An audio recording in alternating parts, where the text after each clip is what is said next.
আরে আমার মন চাইলো আমি এদিকে যাচ্ছি, আমার মন চাইলো আমি ওদিকে যাচ্ছি, আমার নফস বললো চলো জাহান্নামে যাই দুজন মিলে, যাচ্ছি।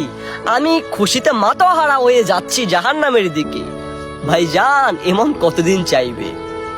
মালাকুল মাউত একদিন আসবে, একটা সেকেন্ড সময় দিবে না, বলবে আরে বেটা তোর সময় শেষ, ওঠ না ওঠ, তুই কবরের ঢোক, মাটির নিচে তোকে গাতানো হবে, তুই ওঠ বেটা ওঠ, সময় না তোর।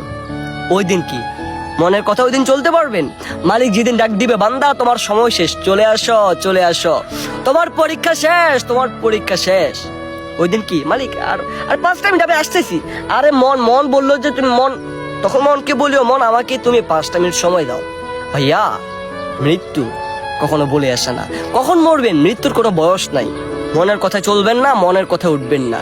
আপনি আমার ভাই হন আর বোন হন, একটা কথা বলি, রূপ যৌবন টাকা পয়সাগুলি চিরকাল থাকে না।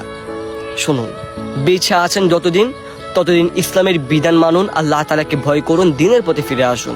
ভাই কোনো কিছু ধ্বংস হয়ে যায় না, এগুলোকে আমরা ধ্বংস করে ফেলি। নফসের কোনো দোষ নেই, দোষ হচ্ছে আমাদের। আমরা নফসকে স্পর্ধতা এবং কি আমরা নফসকে নিজের মতো করে ছেড়ে দেই, নিজের মনকে নিজের মতো করে ছেড়ে দেই। তাই বলছি ভরসা আল্লাহ তাআলার উপর সর্বদাই রাখবেন, আর নিজে মনে মনে বলবেন যে ইনশাআল্লাহ আমি পারবো, পরিবর্তন হতে পারবো ইনশাআল্লাহ।